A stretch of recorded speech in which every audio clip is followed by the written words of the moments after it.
আবার একটি মুকুট নিয়ে হাজির হয়েছি। নমস্কার, কেমন আছেন সবাই? দিনলিপির আরেকটি দিনে আপনাদের স্বাগত জানাই। একটি মুকুট শেষ হয়ে গেছে, তারপর ভাবলাম আরেকটি কেটে কুটে বসিয়ে নিই। ওই যে কাজে যখন ঝুল ওঠে তখন মনে হয় একটার পর একটা করতে থাকি।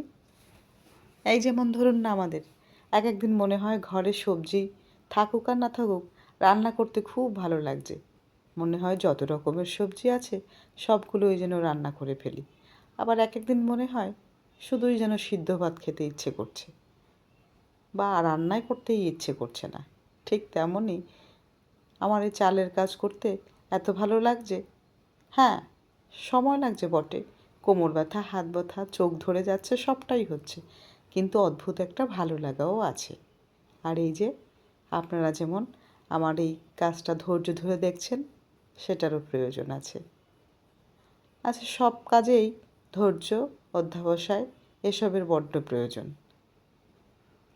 আর এই কাজগুলো করে করে এমন একটা আনন্দ পাচ্ছি, সেটাই আপনাদের সাথে তুলে ধরছি। হস্তশিল্প মেলায় গেলে আমি বসে বসে তাকিয়ে দেখি কত রকমের, কত গুণ মানুষের রয়েছে। তারা কত ধরনের ফেলে দেওয়া জিনিস দিয়ে কত রকমের ঘর সাজানো জিনিস, কত রকমের দরকারি জিনিস তৈরি করে দিচ্ছে। এমনই আমাদের প্রত্যেকের মধ্যে ছোটোখাটো প্রতিভা লুকিয়ে রয়েছে। শুধু সময়ের অভাবে, ব্যস্ততার অভাবে প্রকাশ করা সবসময় সম্ভব হয়ে ওঠে না। সংসারের কর্মব্যস্ততার মাঝে এটুকুই যেন আমাকে অনেক বেশি আনন্দ দেয়। ওই যে বললাম, যে কাজগুলো আমি দেখেছি সেই কাজগুলোই করতে ভালো লাগে। আপনাদের কার কার এমন উৎসাহ হয় এই ধরনের কাজে, অবশ্যই জানাবেন। আর যদি এই কাজগুলো ভালো লাগে তাহলে পাশে থাকবেন। ধানের গয়না, বাঁশের গয়না, নারকেল মালার গয়না, এ সব গয়নাই কিন্তু আমি অনেক আগে তৈরি করেছি। লকডাউনে প্রচুর কাজ করেছি, কিন্তু সত্যি কথা বলতে তখন আমি কোনো ইউটিউব দেখতাম না। মানে এ সম্বন্ধে আমার কোনো ধারণাই ছিল না। সবাই বলতো ইউটিউবে রান্না দেখায়, ইউটিউবে কাজ দেখায়, কিন্তু আমার খুব একটা নেশা ছিল না তখনও ওই হাতের কাজ। সারা লকডাউন কেটেছে 2 বছর টুকটুক করে হাতের কাজ করতে করতে। আপনারা হয়তো জানেনই না, আমার ঘরের বেশিরভাগ জিনিসই আমাদের নিজেদের হাতে তৈরি।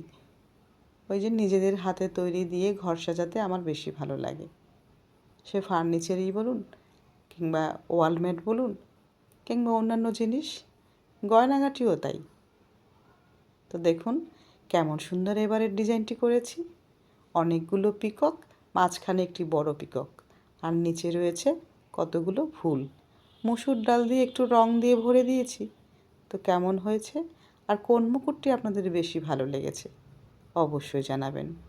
সবাই ভালো থাকুন, সুস্থ থাকুন। আর আমার এই মুকুটটি কেমন হয়েছে অবশ্যই কমেন্টস বক্সে জানাবেন। আজ তাহলে আসি, আবার একদিন হাজির হব অন্য একটি হাতের কাজ নিয়ে।